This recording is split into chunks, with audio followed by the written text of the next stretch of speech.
So, fun fact, I learned That what I doesn't know. count. That counts. Just I because learned it was certain half facts a about- pineapple doesn't mean that it doesn't count. I learned certain facts about pineapple only because of you there, Josh. Oh, And I have educated friends. And since then, the number of pineapples I have seen on people's cars is a lot. It's not a lot, but it's a lot more than I would expect. Yep. But given my previous ignorance, I'm not really that surprised either. I'm just like, you know what? Live your best life.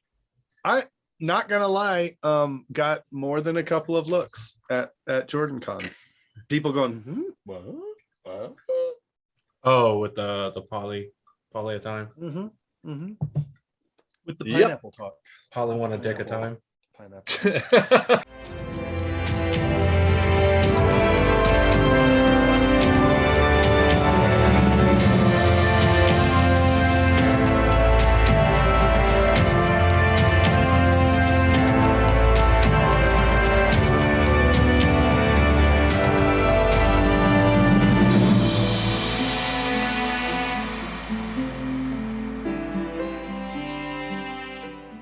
Hey, everybody. Welcome Hey, guys. to another exciting edition of the Black Tower Podcast.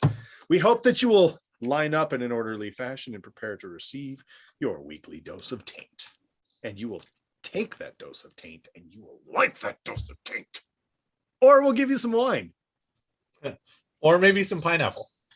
Or maybe a pineapple. Who knows? I have a pen. Oh, no. I have a pineapple. Pineapple pen.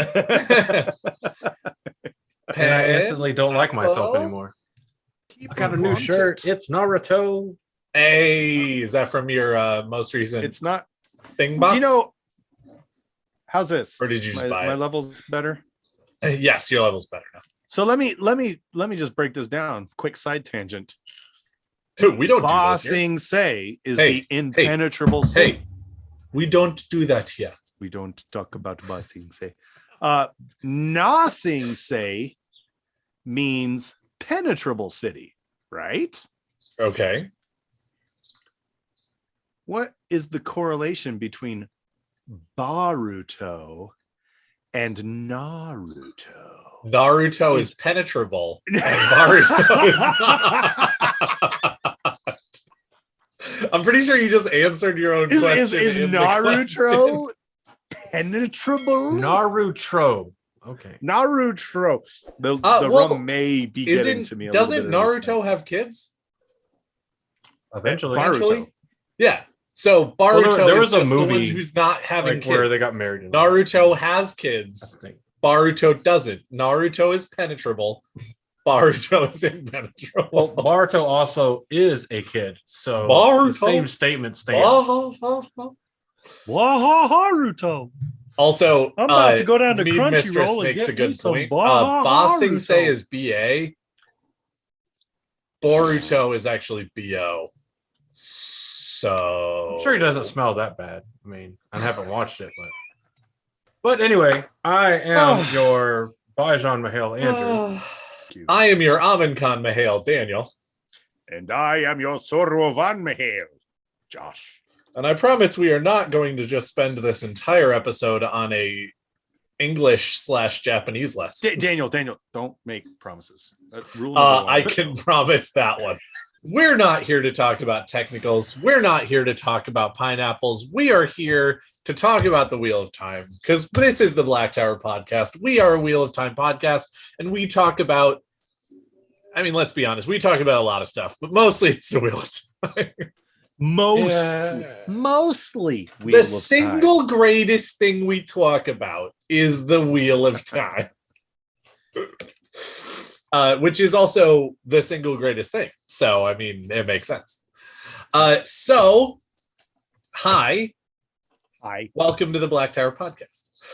If you would like to know more about the Black Tower Podcast, if you found us somehow and you're like, we don't know who these people are, but we like Wheel of Time, we like their voices, maybe we like their faces, maybe we like their shirts, who knows? Whatever it is that you're like, hey, I like that, you should go to blacktowerpod.com.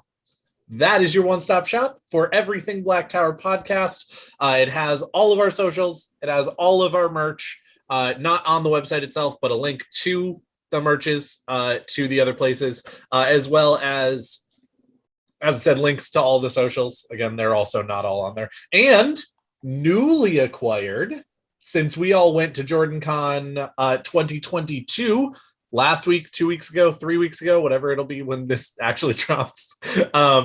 There is now a slideshow of all of us and our friends' photos that they were willing to send us and that we were willing to post in a slideshow on the website. So if you missed JordanCon or you'd like to reminisce or whatever the case may be, go to the website, blacktowerpod.com, check out the slideshow, enjoy yourself, see how ridiculously fucking tall the puppets are, and lots of other fun things. Also, if you took pictures, do it. Go in the same direction. Do it. Go in the same Do it. direction. If you have pictures that either you just really enjoy from JordanCon, or especially pictures with us, whether we're actually there posing with you, or like I found out from Critter's vlog coverage of JordanCon, I just in the background all the time apparently. Feel free to send them to us. If you have them on like a Google Drive or something, share them to blacktowerpod@gmail.com. And if it's singles, you can just email them straight there. You can share them the same way. You can post them in our Discord. Just make sure you tag one of us that, hey, here's a picture for the website. And we will be more than happy to throw them on the website. Obvious restrictions apply, like no nudity, that kind of shit, because we don't have an 18 plus filter on the website. Even though we would definitely load your weird nudes. Yeah, if you want your weird nudes on there, load it to us anyway, and we'll put it on our Only Taints. Am I doing the Andrew meme correctly? Pretty close. Which way do I look? Different. I don't know. I don't know which way to look. Yeah. There you go. There you go. There we go. There it is. I love it. There it is. Those of you listening, I just did the face. You just did You the don't know what face. Became a meme.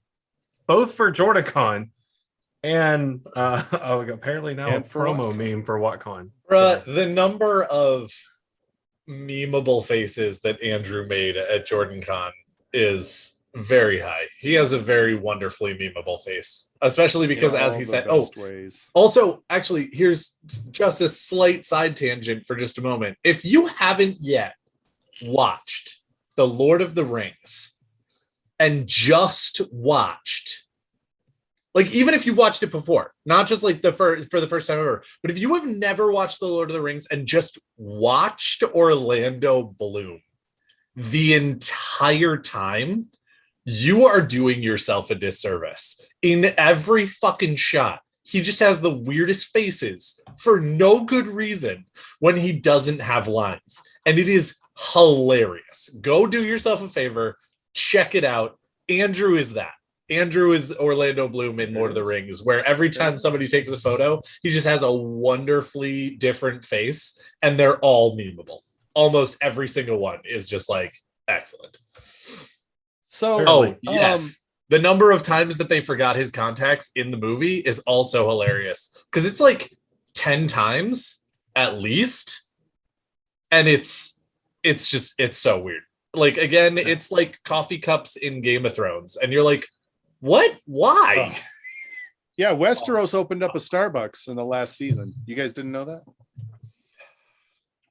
Starbucks was actually just a supporter of Game of Thrones, right?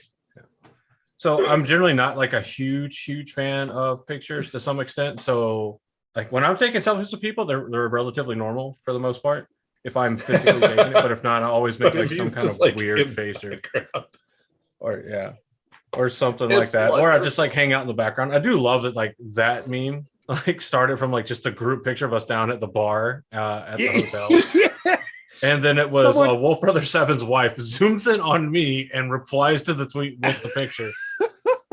So it's not a JordanCon if I don't get memes. When someone says the Avienda casting isn't what they wanted, toe intensifies. Yeah. That should be the name of the. I declare it now by decree of Sorovan Mihail. The name of that meme is toe intensifies. But seconded by the Amin Khan Mihail, therefore the motion passes. Toe intensifies is the new name. I would have threaded it, but No, I great. y'all are more than welcome Unanimous to. passing. No, unanimous passage. No we need dissenting Aaron's voices. But yeah, if y'all find funny pictures of, I can say for me at least, and you think it's worthy of a meme format, go for it. It will not bother me in the slightest. I in fact encourage it because it makes me laugh. No, absolutely. If you find any one of us with funny faces, definitely meme Andrew. Yeah. But if you didn't get to go to JordanCon, or you did and you're like, you know what, and I can't do math, 3 months after JordanCon, roughly a little under, you're like, you know what, I'm thirsting for another con. If you haven't already, go and check out wotcon.com. That's WOTCON. Wotcon.com. Yes. For all available information for WotCon, Kate Reading and Michael Kramer are confirmed. They're going to be there in person. Confirmed. Daniel Green. Daniel Green is going to be there in person. Also confirmed. And there's some other really cool stuff that hasn't been released because the finer details that all have to be worked out. But there's some other really amazing people coming, or at least one other amazing person who you don't know. Well, it could be one. I mean, there are two. It could be 20. There are at least three amazing people who are coming. Yes, there are 3 people. The Father, the Son, and the Holy people. Ghost. Three people that you know well are coming to WotCon. You motherfuckers. So, yeah, check out wotcon.com. It's going to be a ton of fun. And if you look at the tickets and you're like, whoa, why? Make sure you read what's included in the tickets. It does also true. Yes. Some food. So that's why you're going to see ticket prices a little bit higher than you did for JordanCon and a lot of other cons, because and also you're going to be I do actually want to throw out there. One of the things that was really cool last year was the first time that all 3 of us had actually been to JordanCon. And I don't know whether it was a new thing this year, just because it was a new thing this year, whether it had been a thing in previous years and just wasn't true last year because of restrictions and COVID and things like that. But this year at JordanCon, they actually did a really, really good job of feeding all of us. Con Suite was actually a really cool thing that they did for JordanCon. And as I said, I'm just ignorant about what happened in previous years, because the only 2 that we've been to was last year and this year. So if that was a common thing before and then it just wasn't last year, that's awesome. You guys are amazing, and it was really, really cool this year. But one of the things that you actually get at WotCon is meals. That is one of the things that's included in your ticket, and that's I think that's really important, and that's really cool, because there are definitely times where you don't want to eat at the con and you just want to go somewhere around the con and grab food for whatever reason. There are a million reasons that you could want to, and we did with some frequency while we were at JordanCon. But there are definitely some times where you just want to go and grab some food and enjoy it and stay at the hotel and talk to the people you're with and just chill. And those times are going to be really, really awesome at WotCon. I'm really excited for it. I know all 3 of us, I'm not just me, but all 3 of us are very excited. And we're really excited to see you there as well. So please, if you haven't gotten a ticket yet and you want to come, definitely get on it. We'd love to see you there. If you already have a ticket and you're already set up to go, fuck yeah, let's do this. It's awesome. So there are 2 different membership tickets generally to go. I mean, there's a lifetime standard and a lifetime VIP. If you can't do the lifetime, you can definitely get the regular standard and the regular VIP for 3 days. The standard does include Friday and Saturday lunch, as well as a Saturday banquet dinner, badge and swag bags, and of course, access to all of the virtual content. If you go VIP, you get everything from the standard membership, with addition to a private VIP banquet dinner Friday with all of the builders of the cons, VIP t-shirt, swag bag, access to the con suite, which will have snacks and drinks all weekend, reserved or early seating for main sessions and panels, and a personalized card signed by all the builders. So go and check it out. If you can make it happen, we'd love to Just see you gonna there. get a We'd love to have card you there. signed by myself. No, Oh, yeah. it's awesome. VIP looks really, really fun. Also, I just thought of something while you were giving all of the stuff that you get for VIP. Read that again one more time for the people in the back. All standard perks, private VIP banquet dinner Friday with the builders, VIP t-shirt and swag bag, access to the con suite with snacks and drinks all weekend, reserved or early seating for main sessions and That one. panels. I just laughed a little because did you guys attend any panels at JordanCon? I did. Well, I know Andrew did because he was actually on a panel and also went to another one. For like 7 seconds. Next year, I got to keep Maria's seat warm, so. we need a panel. I'm manifesting right now. Next year, Black Tower podcast panel. I don't know what we're gonna do, but it's gonna be awesome. And let me add in, we are cool with sharing that panel with other cool people. I'm not saying that it needs to just 100% be Black Tower. I'm totally cool with that as well. Let me be clear. But panel next year for Black Tower Pod would be amazing, even if we share the space with one of our super fun other content creators, like Andrew did for 8.5 seconds. It's an important duty. I It was. executed my duty as a Mahale. You did. You kept Maria's seat warm, and that was important. In other news, wait, WatCon. that's the other thing. Either Andrew or I next year, if Twatcast has a panel, one of us just needs to be on hand for when Tom leaves to smoke. Not We say a just join single the panel. fucking word. Not say a single thing. Just sit in the seat. Because when he leaves to smoke, we Just have to coordinate with Tom and make sure you're wearing the exact same thing. Oh my god, yes! And put the mask on. Oh, I love it. I love it so much. Yeah. Okay, Yeah, put the okay, mask okay. on. Yeah. Anyway, BlackTowerPod.com. Go there. Do the thing. Be awesome. It's got all our socials. WatCon.com. Go there. Do the thing. Be awesome. Come to WatCon. Party with us. Let's do this thing. Also, And follow we WatCon promise- official on all the social medias, including TikTok. Yes. So Also, you'll see for a those familiar of you- face. We're gonna get to Wheel of Time eventually, but right now we're still in con come We're in our down. feels. So We're in our Yeah. feels. no, 100%. Also, for those of you who are a big fan of the taint at JordanCon, I am proud and happy to announce that there will be more bottles of taint available at WatCon. So Oh, your beautiful. next available opportunity to have some spicy taint in your mouth will be or anywhere else you want it.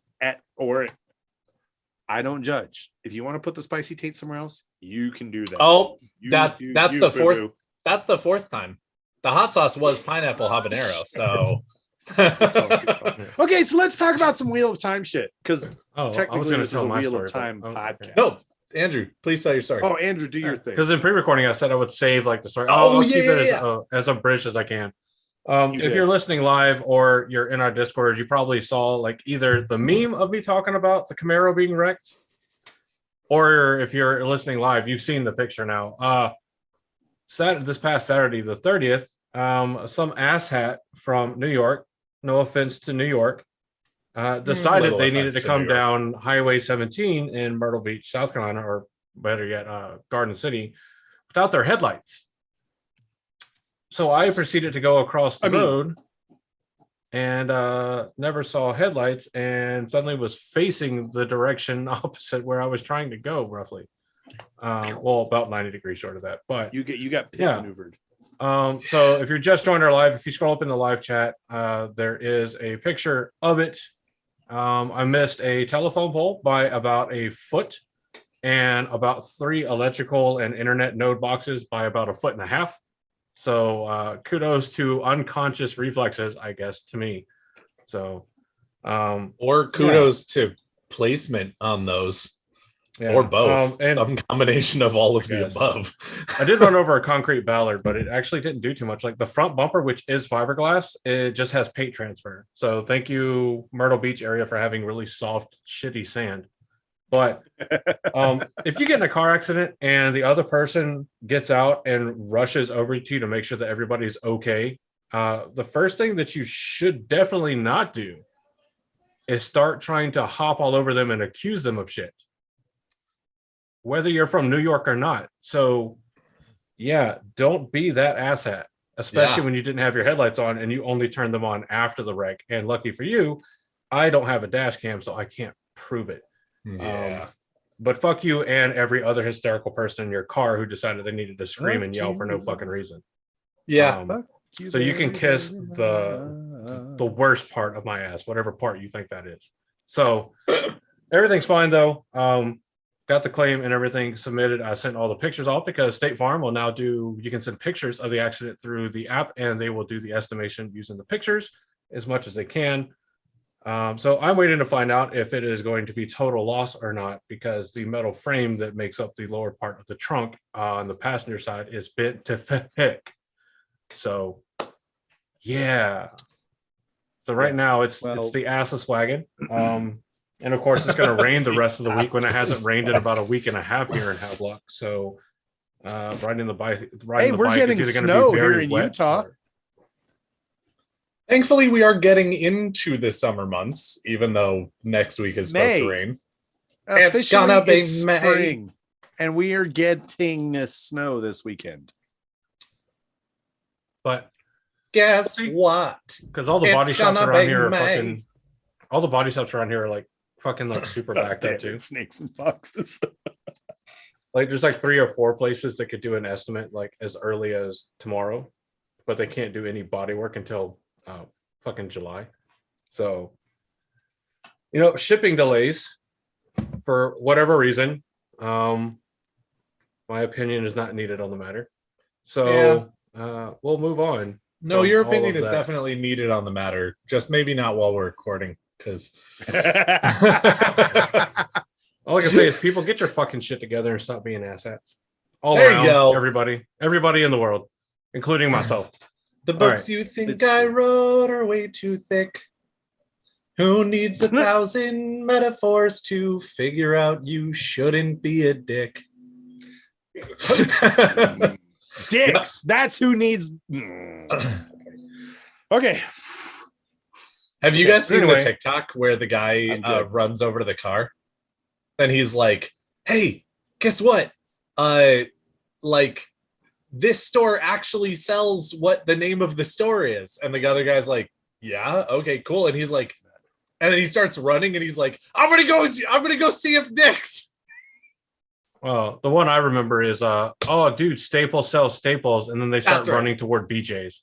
Oh yeah, okay. That's also good. Yeah. But before we get into the topic, we're going to make sure everybody's protected from all the spoilers. So here is your definitely calm spoiler warning for a not really calm topic. This is your Black Tower podcast, Wheel of Time spoiler warning. There are neither beginnings nor endings to spoilers, but this is a beginning. If you continue to listen, you may be cursed with the knowledge yet to come. These curses may include knowledge that you are, in fact, just a farm boy. Drinking 1 glass of wine now leads to mustache pulling and a hell of a hangover. Resigning that you will never be as good with the ladies as your friends are. Realizing Androl is bae, regardless of your gender or sexual orientation. The inability to stop tugging your braid in anger, even if you don't have hair. An understanding that the word taint is simultaneously a noun, adjective, and verb. Discovering you have more titles than actual name. The BDE, also known as Big Dragon Energy, becomes undeniable. Finding yourself promising to read A New Spring and never getting to it. An uncontrollable urge to argue over inconsistent pronunciations. Muggy Knowing that hating Gone is a responsibility, not a privilege. Again, there are no beginnings or endings to spoilers, but this is a beginning. You have been warned. Casting shade at John. So, can I just say, I met 4 other people at JordanCon who all said that they have still yet to raid No Spring. So I was like, Andrew's actually in pretty fucking good company at this point. I thought you were about to say you had 4 other people who love Gawain. Oh And I no, was about I'm to pretty say sure I bullshit. could meet one person who liked Gawain, and then after I murdered that person, there would be 0 people Well, again. John from What Up loves Gawain so much that he got a heart Gawain tattoo. Mm-hmm. Yeah, no, has he put out any content recently? Yeah. It's fascinating because probably I'm Fascinating. guessing that the person who murdered him probably is just pretending to be him and putting out content still. There's a because reptile wearing his skin suit. no, I would. What have never you done, snakes and actually- foxes? What have you done? I would never actually murder anyone. I'm not good enough at hiding bodies. Hey, oh, it's like that TikTok audio. We could kill someone, but we won't. But we won't. But we But we could. But Josh, All right, let's what are we do talking this. about tonight? there I you have go. no I like- idea. I like you My having my back, spreadsheet got snakes and closed when foxes. my computer died. Daniel, what are we talking about tonight? Yo, yo, yo! It's time Give me for a sec. another breakdown. Background background, breakdown. No, not a background. No. Not a Not background really. breakdown. Oh, it's not a background. is. What's, But what's the it's other one not. we do? It's the other one that we do. This Uh, is It's guaranteed other. like 7. They're all on Yeah. the floor in the hall of the tower. This one. It's a rainbow. These one. It's a cornucopia of fruit flavors. We're doing our Aja breakdown today, and we are talking about every man's favorite Aja, the one that wants to murder us. The Red Hots. That's The what we ones call who- them around the Black Tower. The Red Hots. Ooh, You see, that's we're not afraid of the Red Ajah anymore. We used to be. What's up, Red Sisters?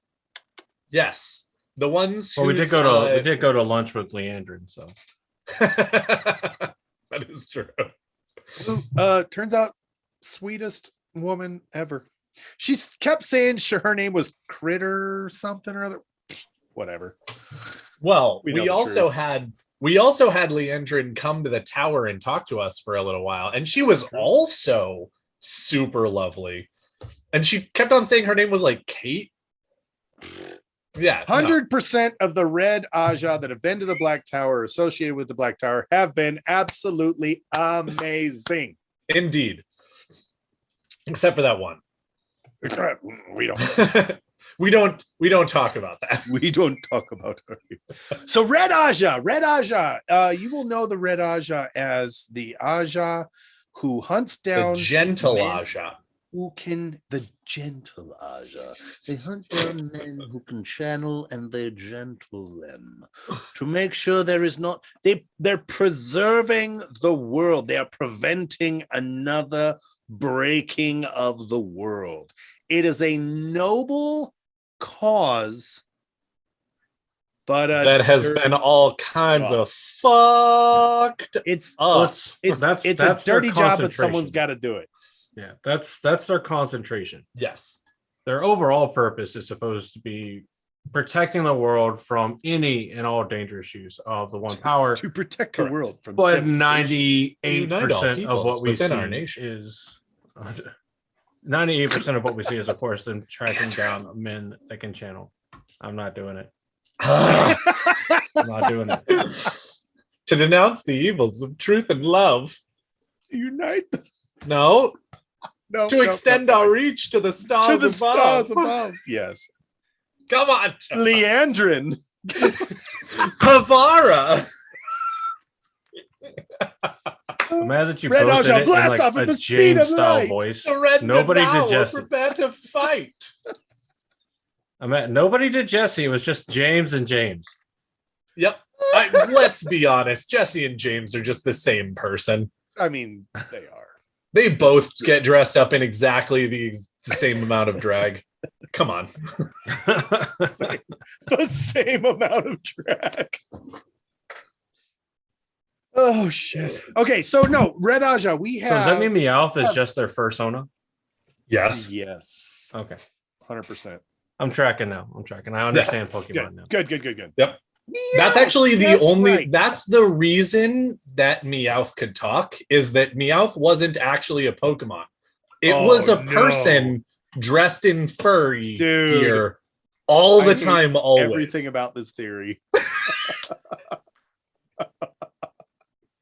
Okay, the Red Ajah. The Red Ajah were there from the beginning. Their initial Yep. charter was to hunt down and gentlemen who could channel to preserve the world and prevent another breaking of the world.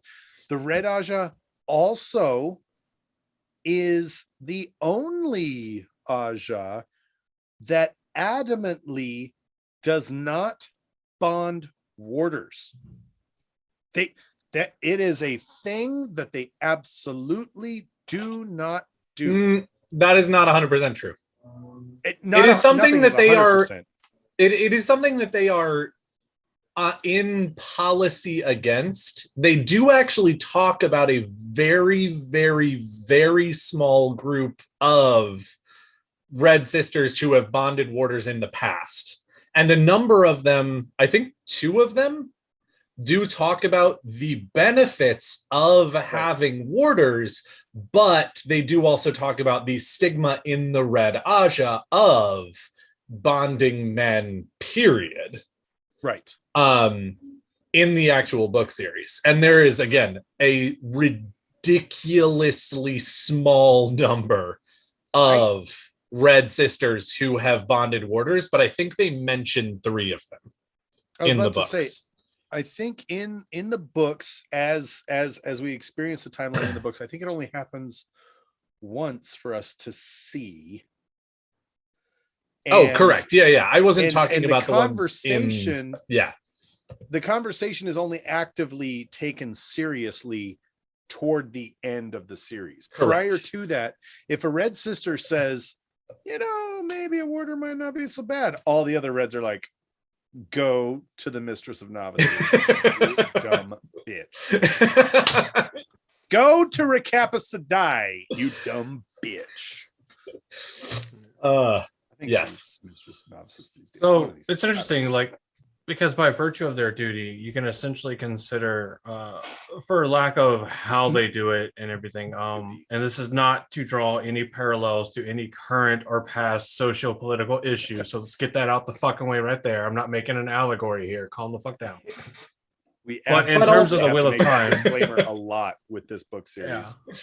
In terms of the Wheel of Time and the White Tower, the Red Ajah is the policing faction of the White Tower. Yes. Anytime they have a novice, an accepted, a wilder, a male chandler, anybody that goes, well, male chandler exists, or any of the others just go off their fucking rocker. Red Ajah. The Red Ajah is there to go out and fight this, to take and stop the misuse and the dangerous use of the one power.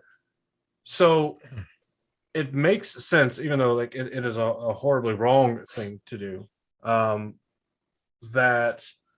the Red Ajah sisters are, especially not publicly, but even in general, are not friends with anybody, especially anybody in the tower out of the Red Ajah, even to the point that upon donning the shawl, they are often forced to end any friendships with any of the other women in the tower who are not of the Red Ajah as well. To make it simple, it's a lot easier to enforce laws and restrictions on people who you are not friends with, and we get the feeling from the Reds don't really care about. Yeah. Well, and okay, so I want to take a second for just a moment, because Andrew already pointed out something really important and something really good. What? A second for just a moment. Yes. I'm not picking on you. It's just an interesting phrase. Like, it makes sense, but it's also interesting when you like sit there and you're like, a second for a moment. Like a penny for your thoughts, but like different. A penny for your dollars. Wait, what? So we gladly pay you Tuesday for a hamburger today. Right, there you go. Here at the Black Tower, we are not actually men who can channel. We are not in the Wheel of Time. We don't use magic. Yes. It doesn't exist.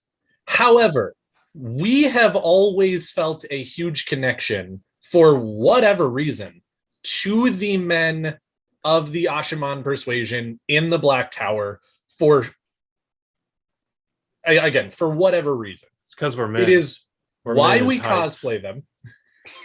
It is why we call ourselves the Black Tower Podcast. It is why we do all of these things. And so we are coming at this from a direction that does not necessarily like the Red Ajah in its iteration when we start the Wheel of Time in the Eye of the World. That makes sense. It totally is for good reason. That being said, even though we give the Red Ajah a lot of shit, and when it comes right down to it, there are a lot of problems in the modern day Red Ajah.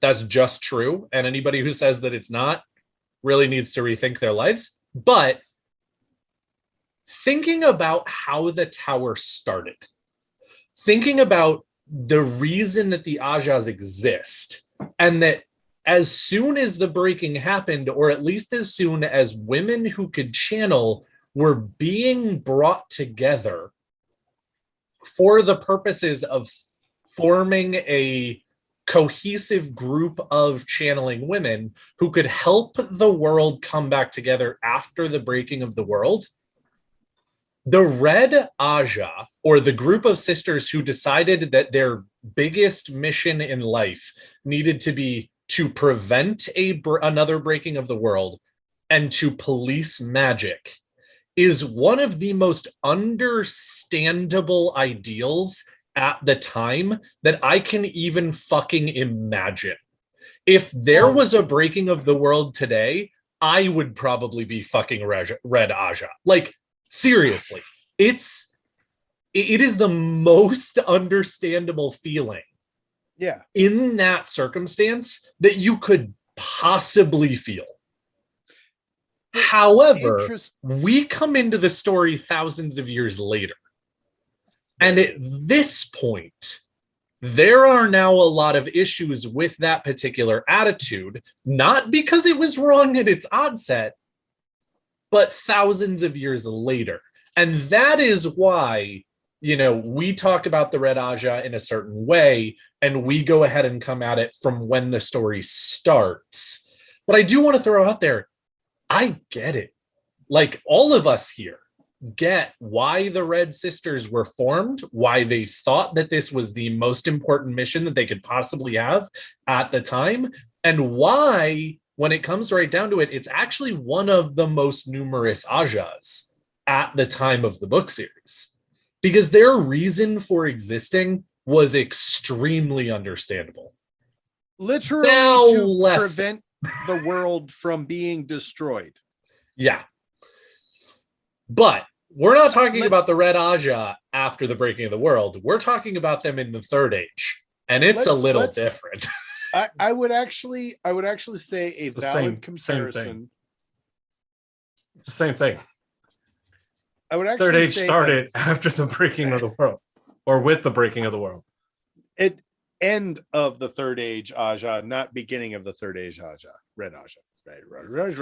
Well, that's a disservice to Third an Age- Ajah breakdown. The Third Age is 999 years old, or 998 years old when the thing starts. Isn't the Second Age after the breaking as well? Because there's the Age of No, Legends. Second which Age is the one. Age of Legends. The Second Age is the Age of Legends. First Is Age it? is our time. Then the Second Age Yes, is the Age of Legends. We are in All right. the First Age now. What needs to happen is one of us needs to discover channeling to bring in the Second Why do you Age. think I drink? Every day? I've got Flame in the the void. Flame in void the void. part figured out. Now I just need to find the Flame flame. in the void. Flame in the void. Flame in What the if that's all it was just like pseudo blacking out? Hashtag flame in the void. No, Oh, yeah. For all of I will those who say to know, draw a blacking comparison. out is when your brain goes to sleep, but your body gets all eye of the tiger and soldiers. I will say that the Red Ajah is the Slytherin of this universe because Accurate. there is the highest concentration of dark friends within the Red Ajah. And a lot of By people are proportion. going to say, "Oh, that's because they're shifty," and that's because I disagree. I would disagree. not I none. would say that there's the highest concentration there because that's one of the most influential Ajas. But they lack the willpower of the blue Aes Sedai, the blue Aja. Okay. Well, There's a lot of other Ajas, but they all have particular focuses. And I believe that, as Andrew had said prior to this, the Red Ajah, their mandate is essentially policing the improper use of the one power. And I believe if you watch the animated shorts from Amazon, from the TV show, it actually does an Ajah breakdown. It's like 10 seconds per Ajah. But that is the mandate of the Red Ajah, is to police the unauthorized use of the one power, because they want to avoid the another breaking of the world. Yep. It's a noble cause. It is. We have It a really lot is. of well, it started that way. extremely Yeah. Sorry. amazing. That is what Yeah. he means, and what. Yeah, but you're Yeah, correct. It started Because that way. There's But even I was just gonna Go say, ahead, but John. even into the story, yes, we've got Leandrin, who we love in the TV show, but in the books. But there's Pavara, who we originally initially we don't like Pavara, but as we get to know Pavara and how amazing she is, like, God, Pavara is red hot. I'm calling her right. She's a red hot. Yeah, She's she a red is. hot.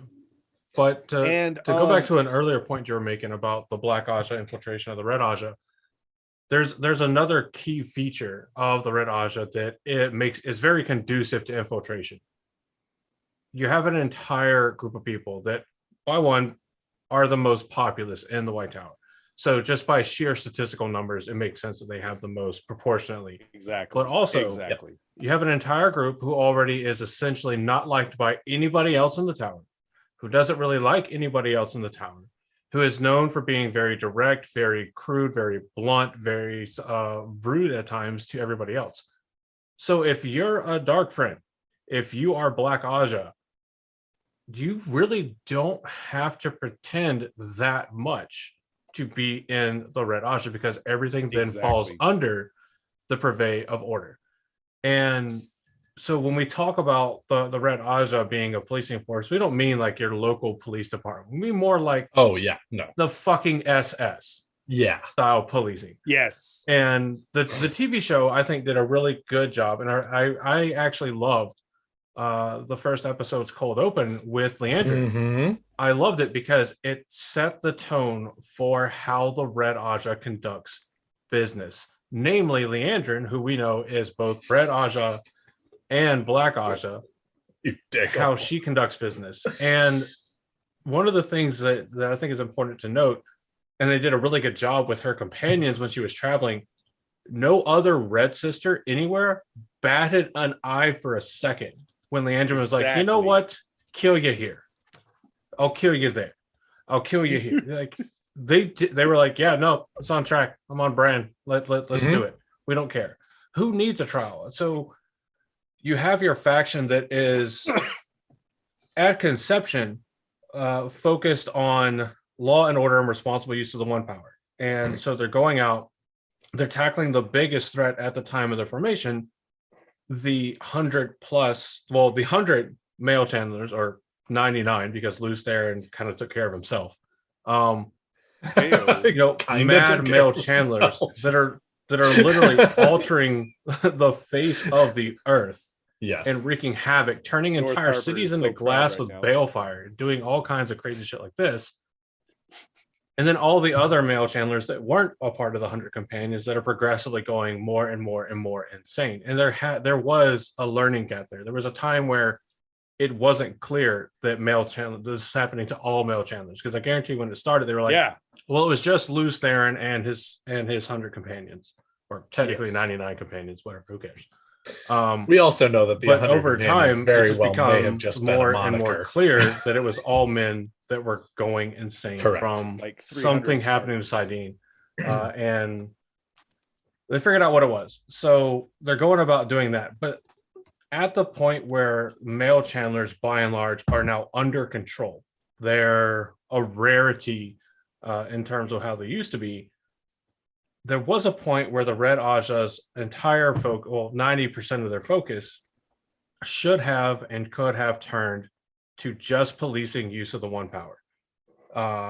They could have been an instrumental tool in discovering the talents and strengths of the Wise Ones. They could have been the first to discover the Windfinders. Hell, they might have been, because in the 13th Depository, they know about the Windfinders.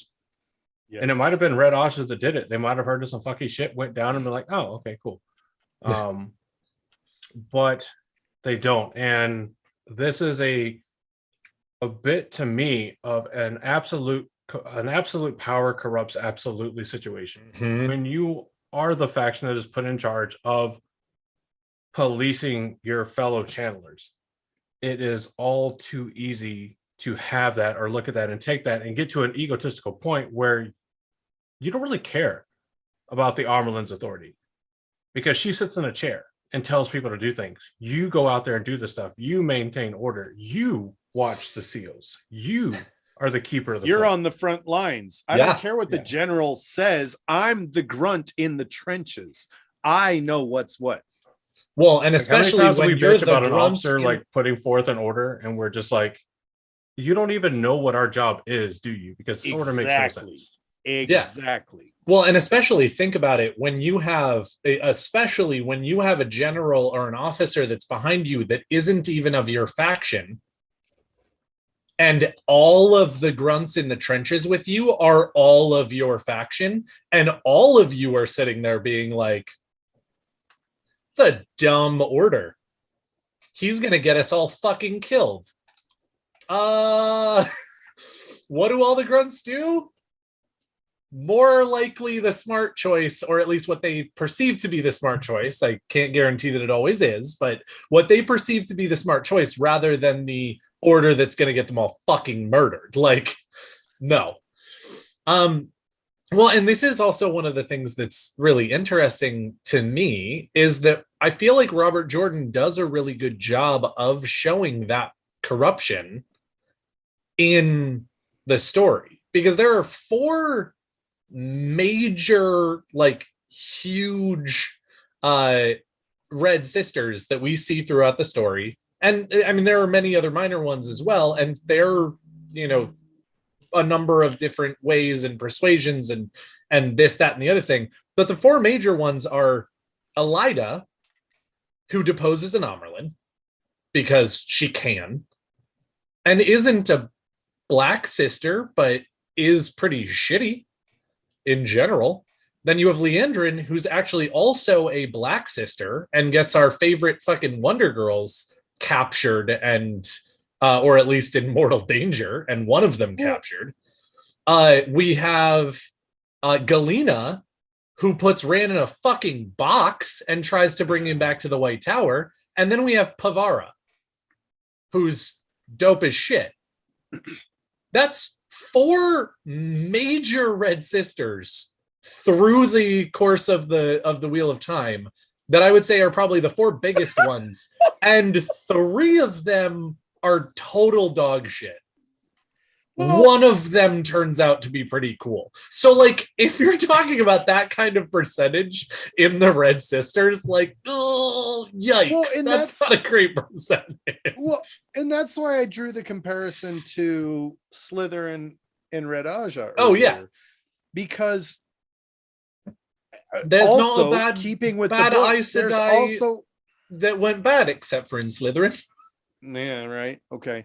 But there's also only one Red Ajah Amarlin seat since the breaking. And she also was considered to be a monumental failure. Yep. She was Tetsuan. I looked it up. Don't judge. Yep. Tetsuan Bonwin Maraigadin. You want to try that again? You got Tetsuan and Elida, both of whom are absolute dog shit when it comes to being a human. Elida literally looking out across the land, seeing the land die, and goes, I should build a palace. Like, By the way, like Tetsuan and Bowen American Those are Bodwin two M. different people. Bowen. there's yeah, a they're two comma. different. Yeah, there's a comma. Yeah. Oh, okay. Sorry. There's 2. There's 3. Shit. Okay. You know what? You're The okay. taint has me. We love you. 3 known. Amerlin seats. All of Well, no, them considered. You're to a be good massive. light-fearing Mahale, and so you ignored the dragon thing. That's it. Yeah, exactly. Perfect. Damn. That's yes. Fucking that's whenever exactly- Andrew does not talk that much on this podcast. However, every single time he opens his fucking mouth, he's just 100% gold correct. spills out. No, you're not Do the you know first what? person that's pointed It's that out the to me old within saying. the last one. It's the old saying. Andrew is living the saying of it is better to remain silent and be thought a fool than to open your mouth and remove all doubt. Except for the That's a fact that fancy every way of- time he opens his mouth, he proves that it's not fucking true.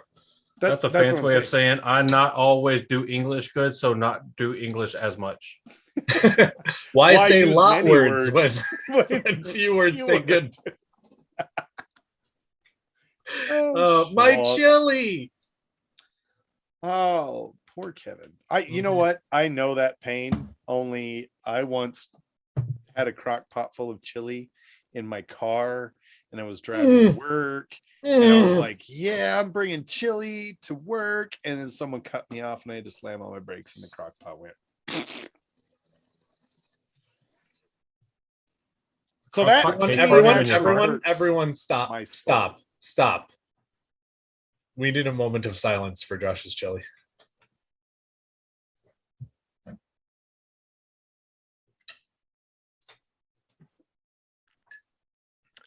All right, so the Red Ajah. Red. By the way, whoever it was that posted a picture in the Discord of going and picking up Voodoo Ranger, old Beard, kudos Yeah. to you. Yep. You had a shout out. I told him because he'd be proud. I know. I am. And I am. I know Good. words. Elida knows I have words. the best word, dude. Elida Honestly, has the best words. I don't know if Rob Christensen actually came up alone or like on from his own brain, if you will, of the parallels between Elida and Donald Trump. And again, I'm not actually saying that you So have to good, hate though. Donald Trump, and I'm not saying you have to hate Elida. It's fine. Whatever your politics are, that's fine. But Elida and Trump have a lot of fucking Make parallels. the White Tower Wrong, great wrong, again. wrong. No, and again, this isn't getting political. You don't have to hate either of them. You don't have to hate both of them. You don't have to hate anything. I That's want, fine. It's totally. I want a but red the hat number. that says "Make the Tower Great Again." I want one. So if Yes. if you know of someone who sells that hat, please tell me. I will I'm buy sure it. you could design it at the very least. I mean, Could you imagine next Jordan Con? You're just wearing a "Make the Tower Great Again," and you walk up to Chrissy and Hot or top. Sarah with the Team Moraine hats. I need a picture, Christy. Christy, you're an absolute like wonderful person. I need a picture of you. I'm gonna get a "Make the Tower Great Again" hat, and I need a picture of you with the Team Moraine hat. Maybe we could do it at WatCon. Can you also do me a favor? Can you also get a very large and ill-fitting red suit to wear with anyway, but no, seriously. So Act now, and your "Make the Tower Great Again" hat Act comes with your very own golden wig.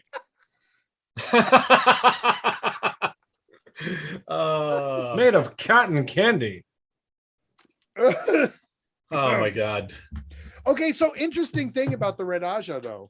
Lots of them, but which one were you going to bring up? They are one of the few organizations who get shit on in the beginning that have really amazing redemption arcs.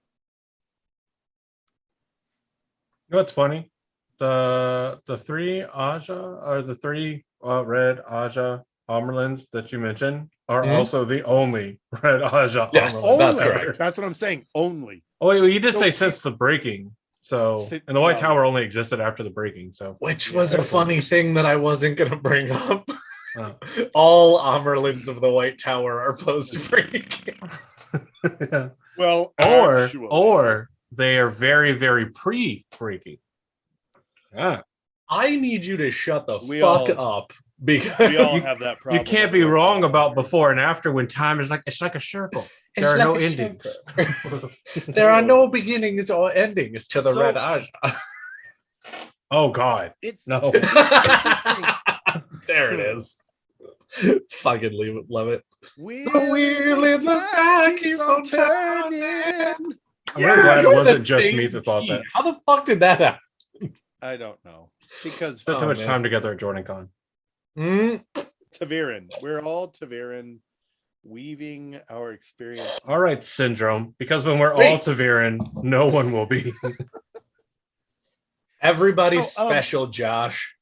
There That's just another way of saying nobody is. We've mentioned Pavara and how amazing she is. Yes. There is another amazing Red Ajah sister, Sylviana.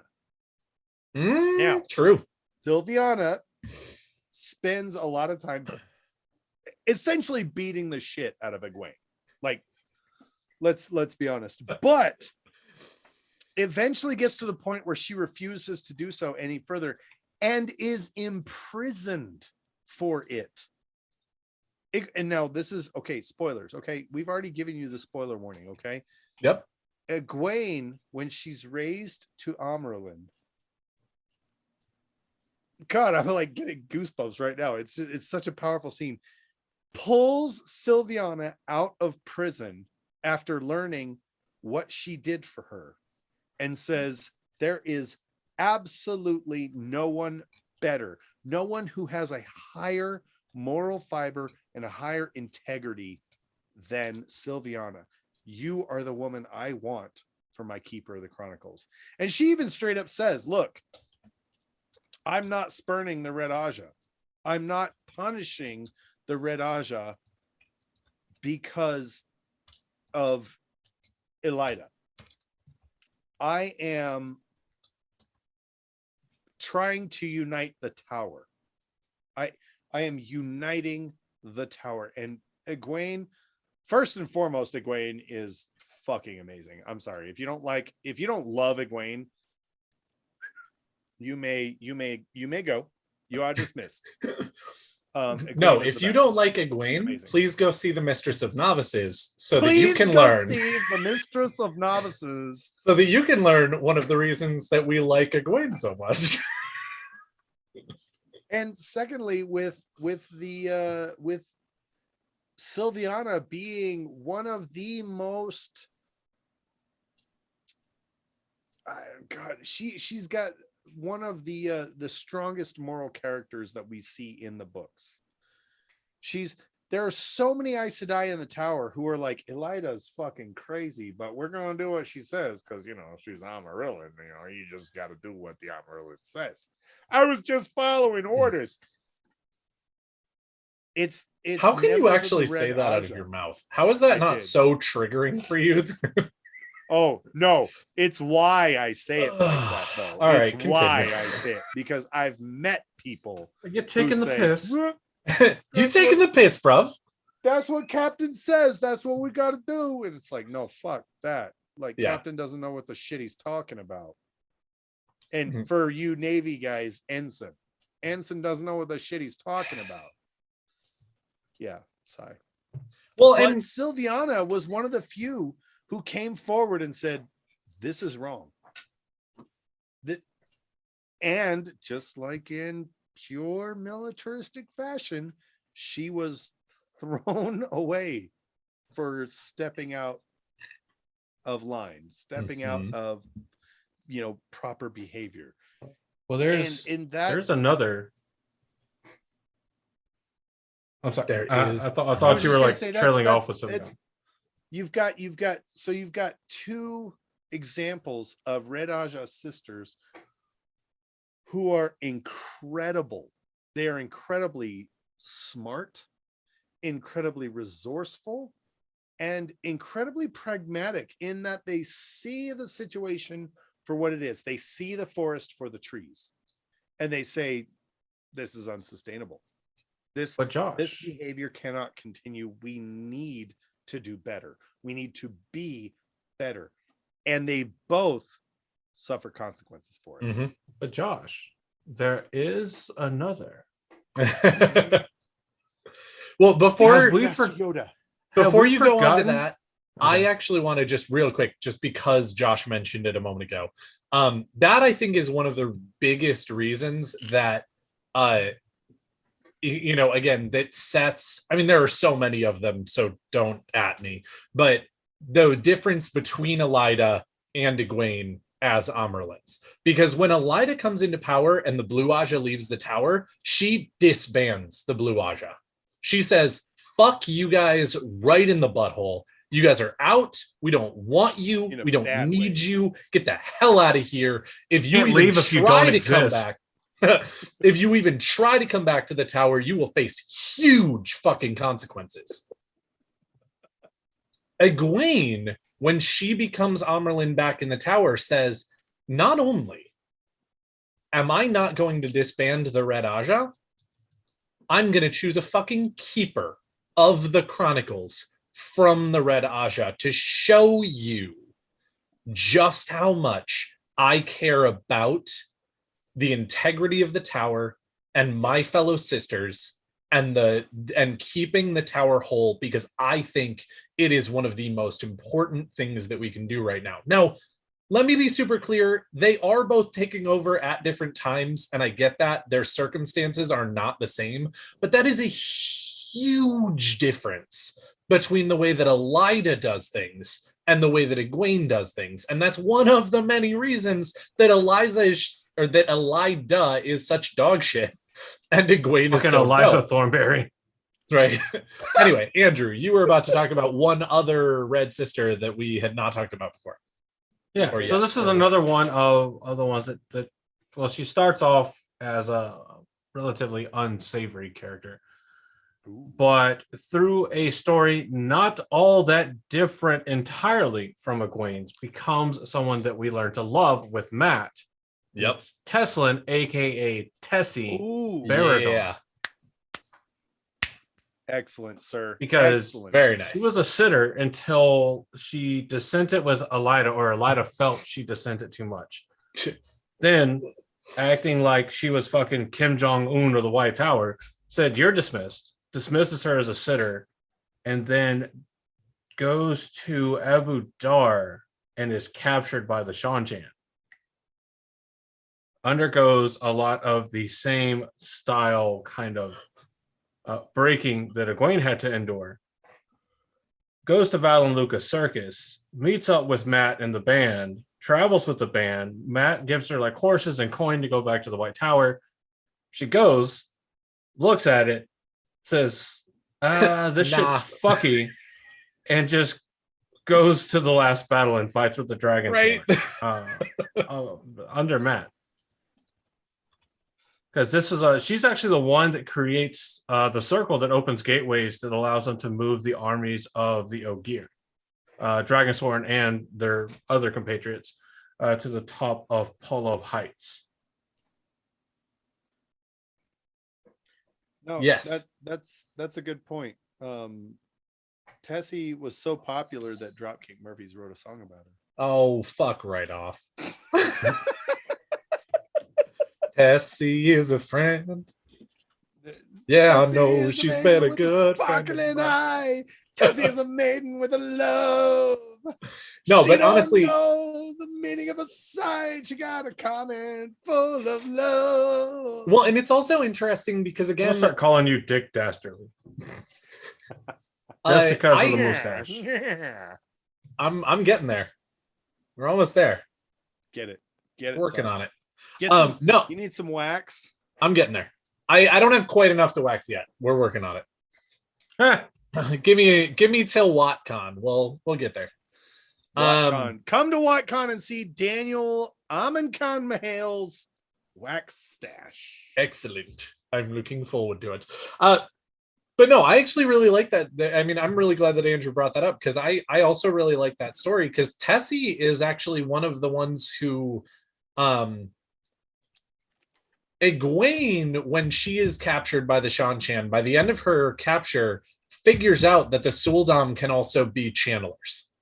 Yes. And brings this up to the people that she's around, but it's like, 3 people or something along those lines. It's a ridiculously small amount of the Shanchan.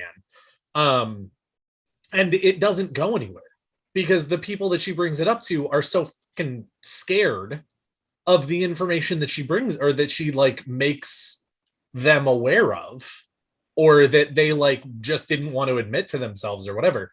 But when they actually start taking like real full-blown Aes Sedai, and at the end of sort of that storyline, when Matt rescues them, all of the Aes Sedai that are willing to leave the Shanchan in that Abu Dar storyline, not only is it now brought up to the Empress of the Shanchan, but it's also like kind of undeniable to a number of people, like way more than 3, at the end of that sort of whole arc. And I like, honestly, Teslin, not Tessa. Teslin is actually kind of instrumental in that. Like she especially is one of the ones who breaks, like, let's be honest, she does, because the Shanchan are just so brutal with their Damane, but is like one of the last to break and one of the ones who regains her backbone very quickly after being rescued. And so after, like, that was one of the best parts of the Shanchan storyline, of the Suldam are actually channelers, like, that I read. I actually really appreciated the inclusion of that whole Matt rescuing the Damane who used to be, or the Marath Damane, if you will, the ones who used to be Aes Sedai. I actually thought that, like, again, while it's really brutal, and I don't actually really like any of the storyline that includes the Damane and the Suldam, it was one of the sort of like redeeming parts, of which there are few and far between in that particular storyline. Which, again, kudos to Robert Jordan and Brandon Sanderson. It's a hard to redeem storyline, and it's definitely one that is important to include because there are parts of our world that are just kind of irredeemable, but also is nice when you get those moments of redemption. Again, it never quite gets there because the Shanchan are just always and forever, by the end of the story, a problem. But it does give possibility for future redemption later on, that we never get closure on because we never get to read that part of the story, but at the same time opens it up for possible future goodness, or at least less badness. and I gotta say, like, the redemption arc of the Red Ajah, I believe, is founded upon the principle that the Red Ajah has or had a noble purpose when they were founded. Mm-hmm. And even into when we get to the portion of the story where we start reading, it's still a noble cause. It's a difficult thing to say, because when you start talking about a man who can channel, you're talking about the potential ending of the world. You're talking about Granted, a nuclear bomb. One man by himself cannot end the world, but one man by himself can end lots of worlds. Yeah. One man by himself can create a volcano that destroys hundreds of miles around it. Like, so when you look at the Red Ajah's charter, their purpose for being, it's legitimately a noble cause. And even in the fourth age where Saidin is cleansed and it is safe to use Sidene, there are still people who are going to be operating outside of, I mean, the Red Ajah can be repurposed. Well, they don't even necessarily need to be repurposed.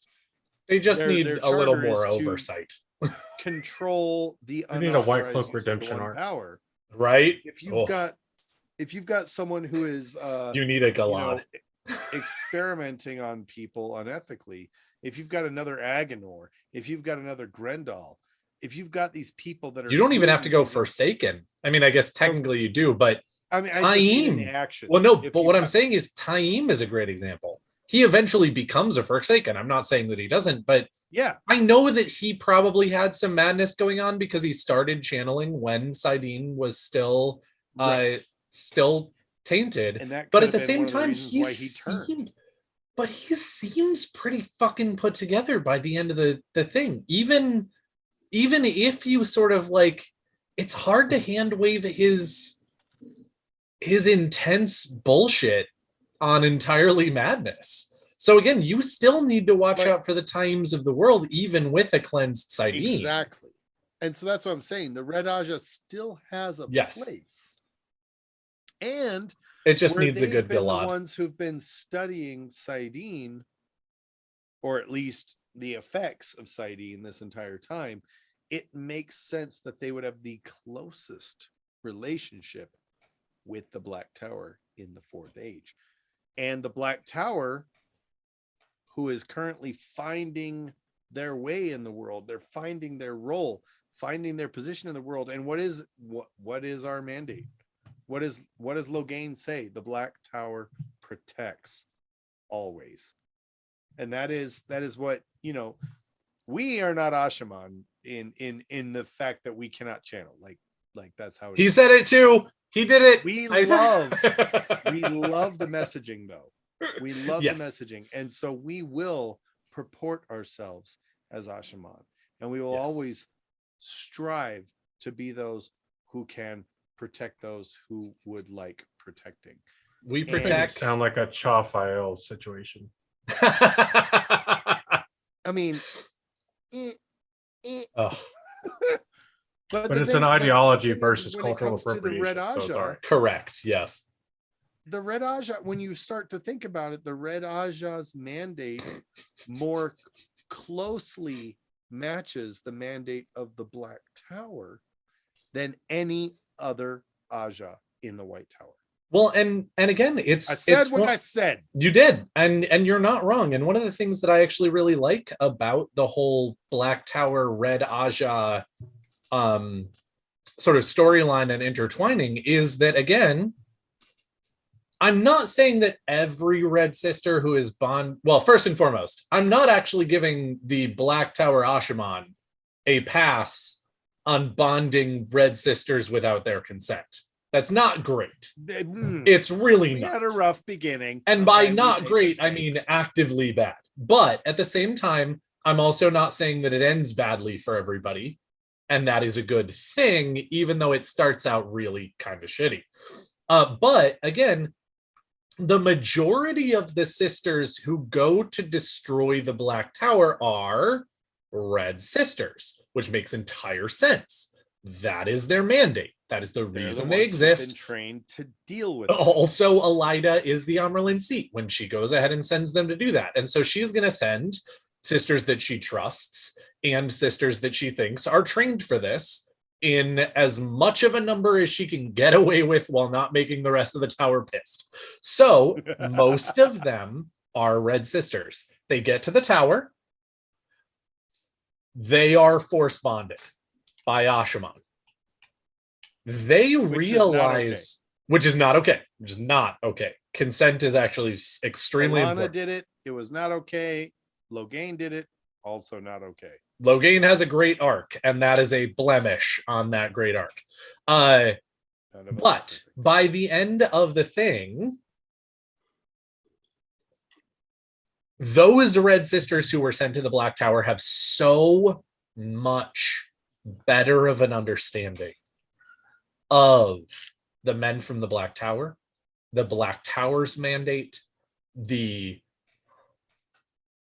the sort of consciousness of the men and just the humans in general, but they all happen to be men, of those people at the Black Tower.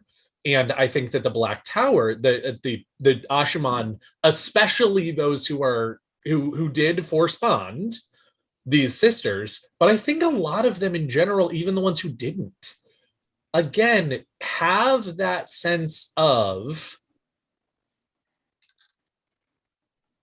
these sisters came to attack us. They came to destroy us. They came to bring our way of life to its knees. But we don't hate them for it because we understand why they did it. We understand why they were here. We understand that we're scary as fuck when it comes right down to it. And again, that's a really good point. And so when you go into the Fourth Age, I actually agree with you that sort of the police, anyone in the Black Tower who sort of decides that part of their mandate is policing of the One Power, policing of abuse, of channeling, and especially because they've seen it in their midst, is I think it really does align very well with the Red Ajah in its original iteration. Not necessarily where it got to, but where it started. And I think that into the Fourth Age, there's a big reset button that's pressed in a lot of ways on how sisters from the Red Ajah are going to look at their mandate, and how Ashaman, who decide that this is now their mandate, will work together and move forward into the responsible use of the One Power. I really like that. You almost can't have a conversation about the Red Ajah without having a conversation about the Black Tower as well, because as we said, I mean, a natural progression of events. I mean, you've got the Black Tower. They're not bound by oaths. They're not even bound by the Dragon's Peace. I'm sure Rand assumed that they would just fall under Andor's laws, but bruh, you gave us this land while you were king, which means we have sovereignty over this land. We will obey our own laws. We will do our own thing. I have to go back and read that more specifically, because I can't remember if he gave them the land to have or the land to use. No. Well, and that's fair. That is fair. But also, because there's a distinct difference. That's going to be there. I was about to say, that's going to be the distinction, because that's going to be the crux. Almost like when you're talking about legal matters, the very specific words used matter. What? Precisely. They matter a lot, so that we can ignore half of them. And excellent. You know what? That actually does kind of warrant a reread to see if, because we know that Rand has a conversation specifically with Taim in Lord of Chaos, where he says, "This is what I want done." Does he ever actually say, "This is your land. Do what you will with it"? What we know is that he says, "Me. I need Ashaman. I need fighters. I need men who can channel to fight in the last battle." And Taim was like, "I got you, fam. I got you." And he does. Not only am I going to give you what you want, but I'm going to give you like 3 times as many as you just asked for. And by 3 times, I mean fucking 10 times. Oh, except for the part where I'm going to take at least half of them and turn them to the shadow. Fuck. Right. No, but it just that's an interesting, because I feel like that would be a real sticking point in a Fourth Age conversation. Oh yeah. And I feel like I feel like you'd have Elaine looking at that going, "No, you are Andor. You must purport yourselves and behave yourselves as Andorans, as someone who falls under the Dragon's Peace. But if you need to do something, that's okay with me." Well, I feel like the Black Tower might be Disney World. They're a gray area. Ooh. Ooh. Oh, I love what you did there, sir. And yes, it's a darker, sadder, more harsh Disney World. And I love you for saying that. I love not it. to not It to makes me get happy. political, because fuck politics, but also Puck politics. fuck politics. No, but I Hashtag puck honestly, politics. and again, it's one of those things where I feel like the Black Tower would end up being a lot like the Two Rivers, where I mean, Elaine obviously makes the exception for the Two Rivers and goes, "Hey, Perrin, please don't fuck me, but also Do you know the interesting? I thing know there that is I she don't has actually have enough political clout at the moment to really at like the crush you." moment. That's the key fact. It is. But she doesn't actually let go of the Two Rivers either. I mean, she makes an agreement with Perrin that the Two Rivers will be autonomous, but also Andor. But also not. But also, And especially given that they're closer. I mean, it's a little 6 and 1/2 dozen in the other, because the Black Tower is way closer to Camelin, but also way more dangerous. Like, going ahead and dealing with Two Rivers longbows, like, okay, you might be able to do that with soldiers. Going ahead and dealing with channelers, you're probably fucked if you're trying to do that with just soldiers. I feel like, and this is where it gets interesting too, because I feel like you'd have, to keep with the topic of the show, I feel like you'd have a Red Ajah presence on the Black Tower grounds at all times. I wouldn't be surprised. And as the well Red as a Ajah Black would Tower be there. representation in the White Tower. There would have to be. I mean, like, not as necessarily a new Aja or anything, but a contingent of Black Tower representation to It's speak like, about things in the Black. It's almost an like political exchange hostages, program. right? Political hostaging. There you go. know, you Perfect. say, Yeah. We'll send you, but I can see the Red Ajah not necessarily as hostage, but as an emissary, Yes. saying, this is where we belong. Mhm. This is where we should be. We are the Red Ajah. We have dealt with Saidin and men who can channel for so long. This is where we belong. This is where we should be. And when Andor, and remember, Elida was an advisor to Queen Morghese. So Andor has a good relationship with the Red Ajah. Sort of. So you would have a scenario, a really, really interesting scenario, where you've got the Andoran queen, who is absolutely making the claim that this land belongs to Andor, Mhm. and you will submit to our laws and customs. And you've got the Black Tower claiming that, yeah, no, the Lord Dragon gave us this land. My guess would be that the Red Ajah would be on the front lines navigating that diplomatic scenario.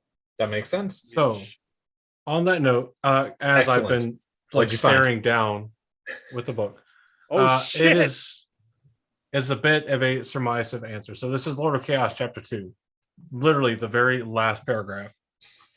Tam has already asked Rand 2 or 3 times, what Fine. farm, where are you taking me?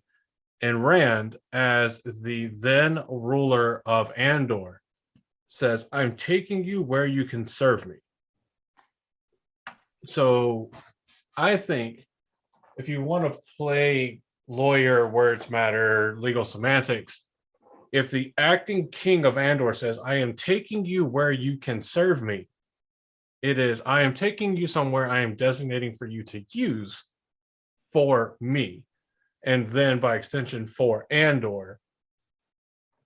It's the closest answer I can find, one, with limited time, two, in a book that doesn't really like to sit there and tell you exactly whether they were given the land or not. So I think I would argue that by royal decree of the Dragon Reborn, ruler By of Andor royal at the time. decree. This is land I am allowing you to use for the purpose of serving me and Andor and the greater good. Well, not really Andor, he doesn't really care. And but going forth, the members of the Black Tower would be serving the Lord Dragon, and in their own way, because they have been Well, I given believe- autonomy.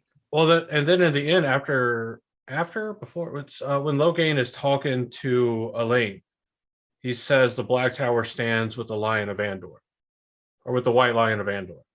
With Yep. Yeah. So Not that under, would seem next to.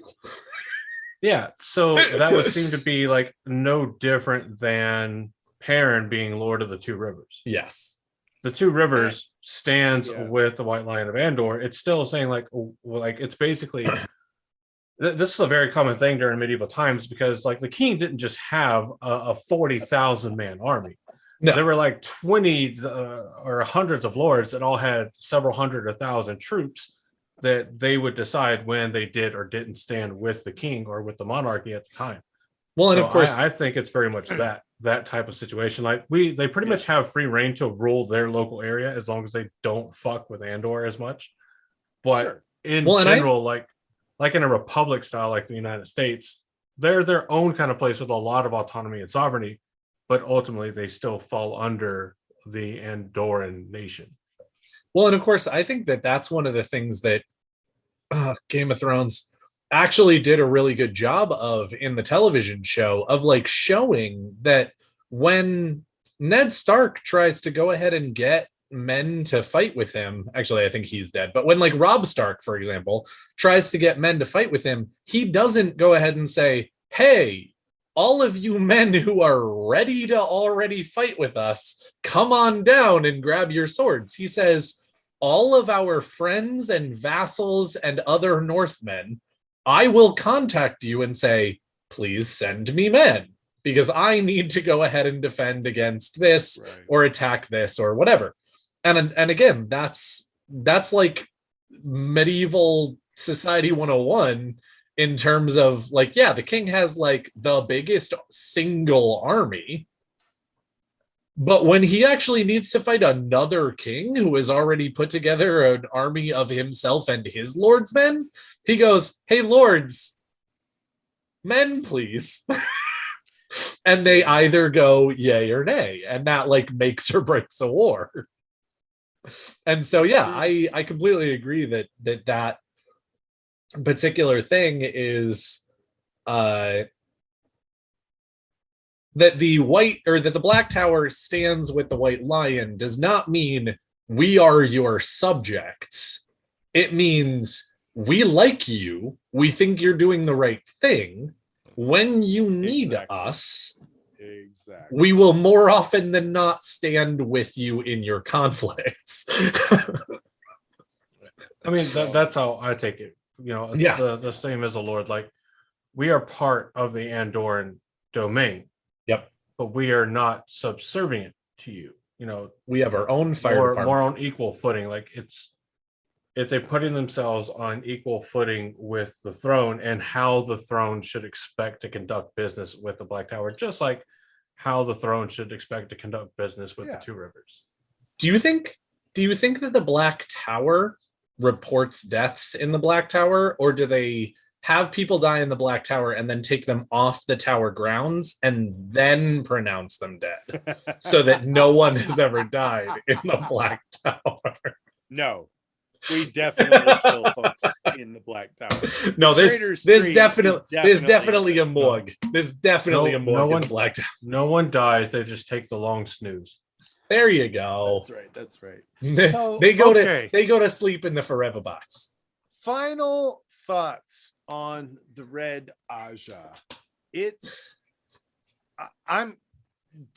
Who wants to go first? Go ahead. You already started. Unless you don't want to go first. I'm going to do it. I'm going to go there. Okay. I'm going to go there. I need you to stick with me, though. Please. For the love of all things. Sticking with you. For the love of the light. There is a real parallel between the Red Ajah and the police force in America. There is. There are a lot of good Red Ajah sisters. There are some real terrible Red Ajah sisters. They have a noble purpose. They have a dirty job. They've got an unpleasant responsibility. As a result, there is room, there is excuse for people to fall to the shadow, to fall to the dark side, to do poorly, to do bad things, essentially. I want to do bad things too. Where we see the true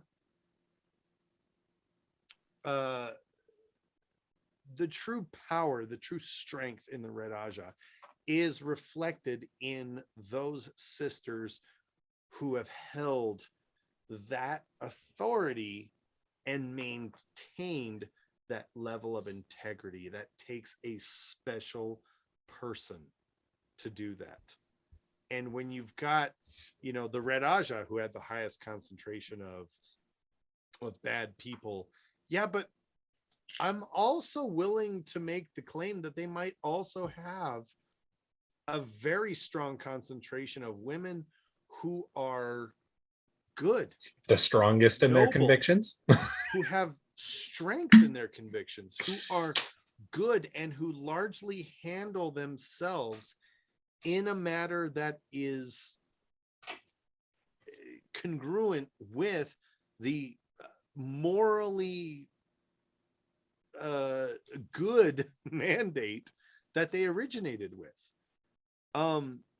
And you see this in examples with Silviana and Pavara, in women who immediately recognized that it was good then, this is good now. We need to maintain our standard of living while evolving with the times, evolving what we need in these modern times. I think the Red Ajah is, like I said earlier in the show, the Slytherin of the group. And, the problem with that is there are really great Slytherins. I mean, I'm sorry, Severus Snape. I will never not weep at the man's story. Snape was one of the what greatest, happened to Severus? One of the greatest members. I'm gonna hurt you, Andrew. Did you not? Have you not finished Harry Potter? I don't care. You should have. No, I finished. Dumbledore dies. Dumbledore. Shit. I mean, I'm sure at some point Dumbledore did shit. Oh, he did have as one of his names. So no, I feel like the Red Ajah is largely misunderstood, and that is one of the cut scenes. We got to go destroy this Horcrux. Hold on, Harry. I've got a shit. Or that is how you destroy the Horcrux. I'm just saying. No, I just Dumbledore do be taking some mean shits. I just feel like the Red Ajah, they have some real noble influence in the world. And I feel like, as we all feel, is that there are people out there who will be assholes and ruin it for the rest of us. And then as someone who, ascribes to a Norse pagan sort of spiritual lifestyle, you've got a lot of assholes who have taken the Nordic runes and use them for white supremacy, and it's fucking annoying. These racist assholes are pain in my assholes. Is pain in my assholes. Is pain in my assholes. When you start talking about, I understand how Pavara might feel. I understand how Silviana might feel. And I love the Red Ajah. I'm saying it right now. Sordor von Mihail loves the Red Ajah. And I feel like they're one of the... You just muted yourself. No, I muted him. Andrew muted Said he loves the Red Ajah, so I muted him. Andrew, if you want me to shut up, just tell me you want me to shut up. I muted it because you started spouting heresy. Anyway, no, I love the Red And Ajah. I hadn't done that to y'all yet, so I was like, why the fuck? Can we get 13 brothers to go ahead and talk No! to have a talk with Josh? That's it. I think the Red Ajah is... We just want to talk with him. We just want to talk with him. Telling movers and shakers of the story. I think without the Red Ajah, the story becomes very, very much more dull, much less vibrant, and much less interesting than it is. I mean, red is a very Final vibrant thoughts color. on the Red Ajah. Excellent. Daniel? Andrew. No. All right, that's fine. Oh, you go. I No, said you Daniel go. first. You did actually say Daniel first. North Harbor podcast, calm down. We're not calling green not vibrant. We're just also saying that red is a vibrant color. Chill out. We love you too. Yeesh. No, Yes, we get it. Green Ajah. Josh actually said a lot of what I was thinking as well. I really do think that the problem with the Reds is not a problem with red. It's not a problem with their mandate. It's not a problem with the things that they hold dear. It is bad apples and people who are dark red sisters. And we know a number of them because we find out a number of sisters who are black red. And of course, again, going back to what Josh said, the Red Ajah does have the highest concentration of black sisters in it. However, it's 2% higher than the next one. It's not that much. It's not an overwhelming majority by any stretch of the imagination. Amount of diggity. Yeah, it is an overabundance of diggity. No, it's not an overabundance of black sisters in the red. They are the most numerous and they are the most easily corruptible for many different reasons. And again, it's a sad story rather than a despicable one on some levels. Absolutely. And I really dislike a number of red sisters. I really do, even some that aren't black. There are, and especially in the TV show, Leandrin is extra bad. She really is. She's extra bad. Kate Fleetwood is a total or bad. Bad. Yes. Okay. Kate Fleetwood is a national treasure, but Leandrin Kate Fleetwood is bad. Trash. Oh, Like- Kate Fleetwood is bad. Oh, Yeah. she bad. But no, Leandrin is protected at all costs. Leandrin is Fleetwood trash. is under the protection of the Black There you Tower go. from now until the next turning of the wheel. And maybe even after. But Josh, But I yeah. have to drive to work tomorrow. My wheels will turn. What do I do?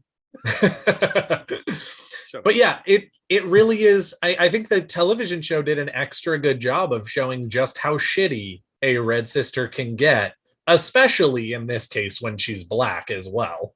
Because the Black Ajah is just the most trash. But again, it's not a problem with the red inherently. It's not. And even though I hate their aftercare, and very few red sisters that we get at the end or at the beginning of the story to the end of the story are actually very good at aftercare at all. And that is unfortunate. But just because it's unfortunate does not mean that it's hateable or hateful, if you will. And I think that a lot of the Red Sisters are really doing their best with a situation that is outside of their control. And even though it's not great, and I'm not going to go so far as to say, you know, I'm super with the Red Ajah like Josh. I do still think that they're doing okay, if that makes sense. But yeah, I think that they are a necessary evil, and I'm putting that in quotes because they're not actually evil. It's just a saying. But they are a necessary evil in the Wheel of Time, and I think that they definitely will be better in the Fourth Age and were better at the beginning of the Third Age, and that they can be again. So that's my thoughts. Andrew, what do you That's got? fair. Some of you expect me to say this, and you can call me biased or whatever the fuck you want in the comments. I make no secret that I have a very limited, because it was military, but still a background in LEO.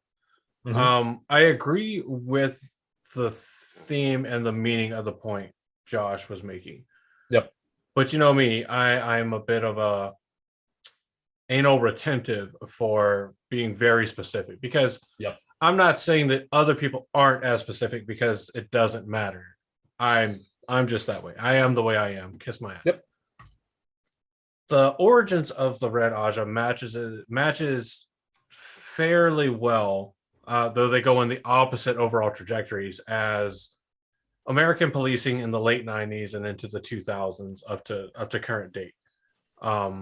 The motive and intent of overall police forcing and the Red Ajah is very noble. It's supposed to be a very good positive thing for the masses. And where police forcing, though it still has, policing in America still has a long way to go. It could do a lot of things better. I don't dismiss that at all. The Red Ajah goes in the other direction. American policing is at a snail's pace moving in the right direction towards being better and better equipped and better trained, whereas the Red Ajah is moving back to 1939 Germany. There, by the time we were introduced them into the books, and it was done this way, I believe intentionally. I think most people do. I think Robert Jordan meant for the Red Ajah to be viewed in at least a similar manner to this, in a negative manner, at the start of the books. It's when you have an entity that winds up being able to realize that they can exercise their will and their view of what they think is the best without any oversight. Whereas current American policing and many other countries' policings have a ton of oversight. The effectiveness, that's a fair debate. It definitely is a fair debate, and there's many things that we've done to do better, but there is no oversight other than technically the Hall, if they can ever be bothered to stop politicking for power in the Hall. The Amerlin, who What? sometimes gets things all the way through, sometimes gets fucking castrated by the Hall because reasons. It seems weird sometimes whenever the Amerlin is immune to the Hall and when the Amerlin isn't immune to the Hall. But It don't make no But- sense. yeah, but That don't make no damn. it's not terribly different than talking about the same story arc that the White Cloak go on. Start with this very noble in thought, or at least an intent purpose of, fighting for the greater good, fighting for the betterment of The greater humanity, good. or working greater towards the betterment of society and the protection of society, and finding yourselves corrupted by power. It doesn't matter how much the Dark One played into that, how much the Forsaken played into that. There already has to be some inherent willingness to abuse your power for those that want you to abuse power to come in and have an influence over you. So, though the Red Ajah didn't welcome the Black Ajah with open arms, they also didn't make it hard for the Black Ajah to infiltrate their ranks, and like Daniel and Josh both said, to take over so much. I think roughly a quarter of the Red Ajah, and we're saying these are big 24%. groups, and we're saying these are big groups. I mean, the Red Ajah was still at the start of the series roughly around 200 people. Correct. That's not a lot of people to go out and police the use of the one power in even the Westlands, much less the entire world. Yup. But in the kind of second half of the Wheel of Time, there is a shift in how the Red Ajah is portrayed. We are introduced to characters that are more decidedly sympathetic. We get a more balanced perspective of the Red Ajah. And I think it's just as important to take stock of that as it is the negative aspect of the Red Ajah we get from the first half of the Wheel of Time. Because the first half is the ugly truth of how the Red Ajah, or elements in the Red Ajah that have power, are conducting business. And the second half is much like the White Cloaks. Just because an organization as a whole seems negative doesn't mean that everybody inside of the organization is negative or bad. There are people Right. like Pravara, like Savania, like Teslin. I wouldn't count Tarna at all. I feel bad for Tarna, but I wouldn't count Tarna amongst the ranks. I think she's more relatable just because, you know, she does get turned by team. But yeah. yeah, I Well, think by that's- the end of the books, and I think there's a lot to be said about how Egwene treats the Red Aja at the end. There's a lot to be said for the person that, or for the people or the group or whoever that looks at somebody that treated them absolutely horribly, and instead of returning the favor, takes the higher road and says, you know what, you were super shitty to me, but I'm not going to be angry at you about it. We're just going to bring you in and work better. And you know what? Because we don't like each other, we're going to be even that much closer. And we're either going to work it out or shit's going to hit the fan. I mean, it is a gamble, but Worst case I'm scenario, I'll hoping- find another keeper. yeah, there's always somebody that wants to be keeper. But we talked about, We go back to the LVR, Aes and Sedai. she was okay, right? Sure. oh yeah, totally fine. Totally fine. We've talked about Aes Sedai and Ashaman in the Fourth Age, and like how the Ajas would adapt and change their purposes into the Fourth Age, a post Last Battle Fourth Age. I think the Red Ajah just returns, like I've said then, I think like we all kind of agreed then, the Red Ajah returns more to its core purpose, especially now with a whole section of male channelers that now use the power untainted freely to enact on the world, that they're going to return to their original purpose of just in general policing the use of the one power to go out and take care of the people that are like Tyene, the people that do act out, the people that do try to create instability and insurrection, and they have the full backing of the IEL. Because I believe whenever they were discussing, I don't think it was written in codified, but when they were discussing the Dragon's Peace, Ruark and the other IEL that were there representing the IEL culture and nation, I guess, where they talked about using Aes Sedai of the Green and the Red Ajah and Ashaman to come in and help them when it came to matters of channelers, because it was like a concern. It's like, what do we do if people that can literally turn entire cities to glass decide, I want to play Bonnie and Clyde?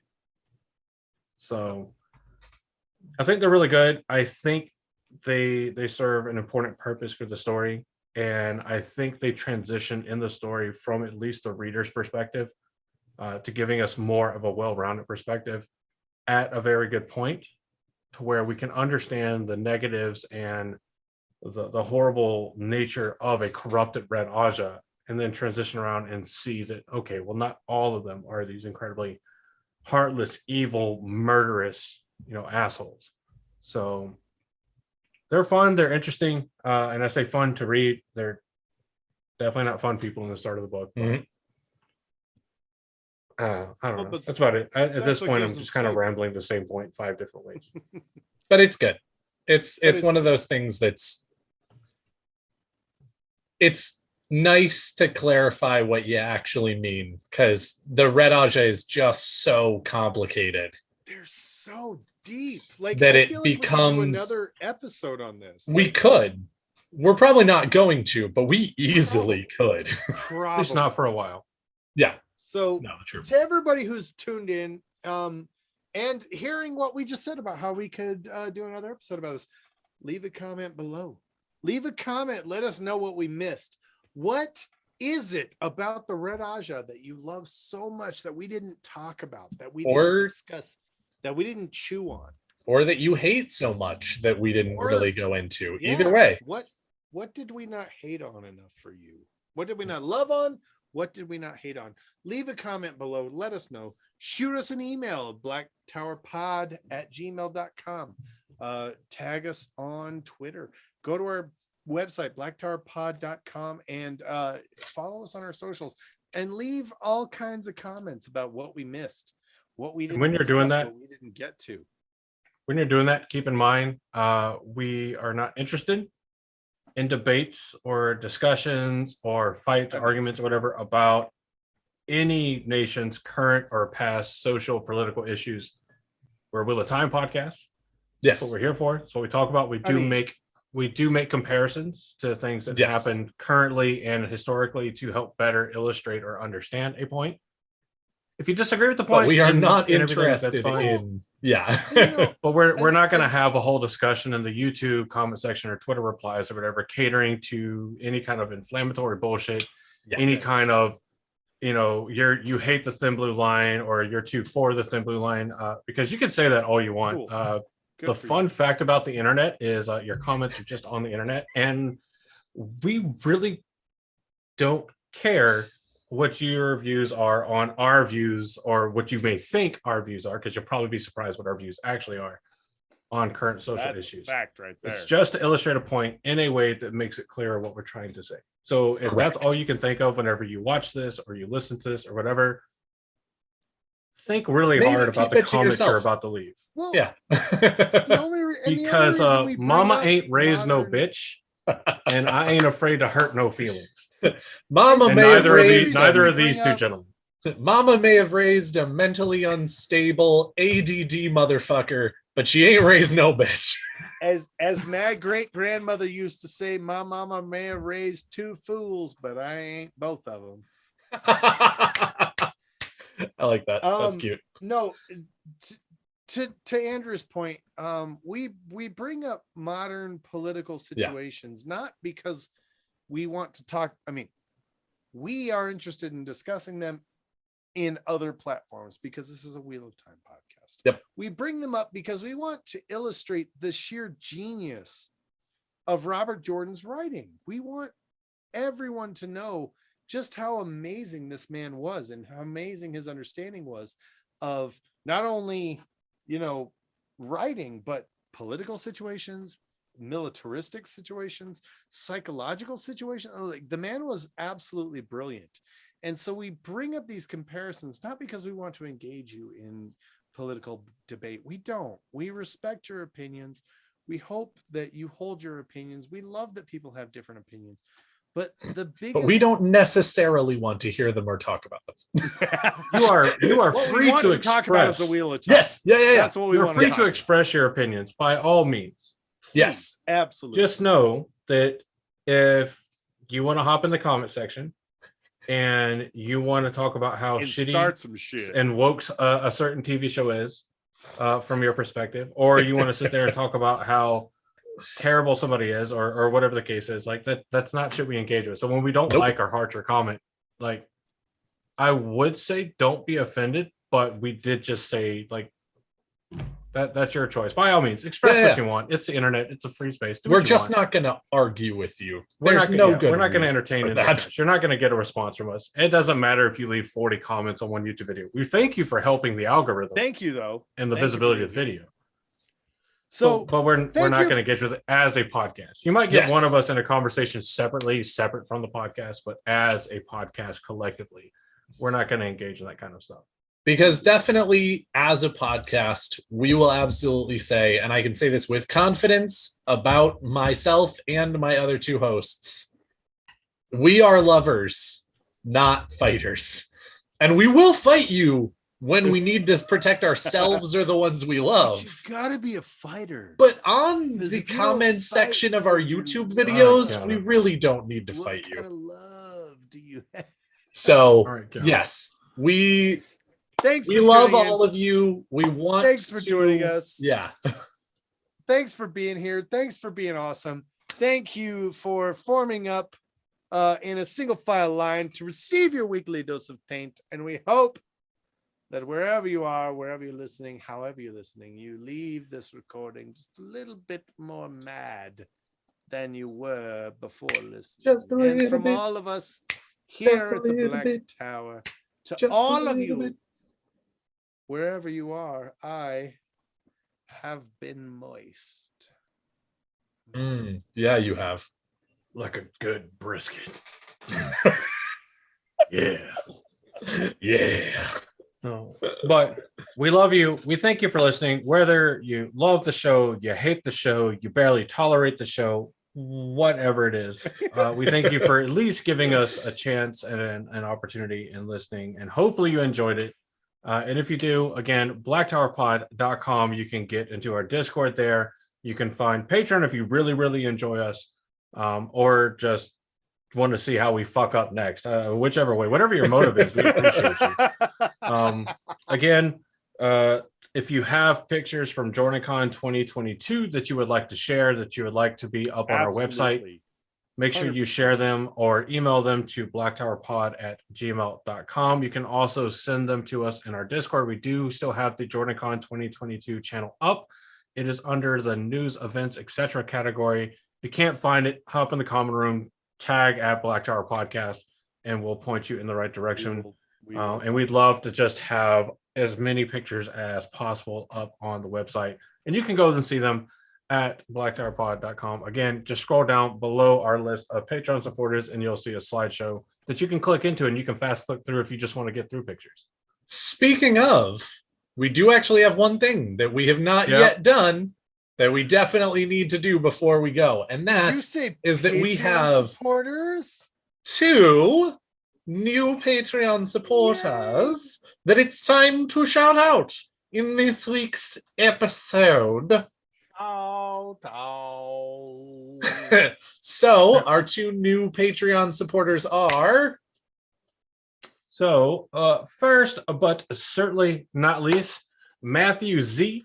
Thank you so much. Congratulations on reaching the rank of dedicated. We look forward to seeing you excel here at the Black Tower, and we thank you so much for your support of the Black Tower. The next person, who has also joined us at the rank of dedicated and is here to have fun and definitely party hard. If you've been to JordanCon, you've met them, you know who they are. It is Patrick. You are an absolute delight and an absolute treasure. All of our patrons are. So, no favoritism here. But Patrick is one of the fine folks that we met at JordanCon last year and this year. Patrick, you were kind enough to join the Black Tower and support what we do here. And we cannot thank you and the rest of our patrons enough for just supporting us. It allows us to do fun things for all of you as the patrons. It allows us to go and do fun things at the cons, whether it's as simple as buying a bottle of Tanked for the masses to enjoy, to pay me to keep my mouth shut about whatever Josh is brewing, whatever the case is. No, I don't get paid. None of us get paid. None of us see any of the money personally from Patreon. You can rest assured for that. It all goes back into the podcast, either for trips, for equipment, or for new merch style stuff or new things we can send out to Patreon. So thank you all so much for your support there. Y'all are there's no word in the English language to express how amazing y'all are, and we cannot thank you enough. Muchly appreciated. And you know what? For those of you who are at JordanCon, wristbands, taint, ribbons, there's so many things that we do that we could not do without your support. So thank you. Yep. Thank you very much. Awesome. But from all of us here at the Black Tower Podcast, I think this is time to go. We've talked enough. We love you guys. We love being here with you. But it is time for all of us to go be human beings. But thank you for being here. Thank you for being here so long. It was a fantastic episode. I loved it. And we look forward to seeing you guys all later on, whether it be next week, whether it be at the next con, whether it be whatever. Thank you for being here. Thank you for listening. I have been Daniel, your Amin Khan Mahale. I have been Joshua Sodervan Mahale. And again, I have been Andrew, your starts with a B. Bootylicious Mahale? Bootylicious Mahale. Your Bajan Mahale. And again, from all of us here at the Black Tower, thank you so much. Have a lovely rest of your morning. And in case we don't see you again, good afternoon, good evening, and good night.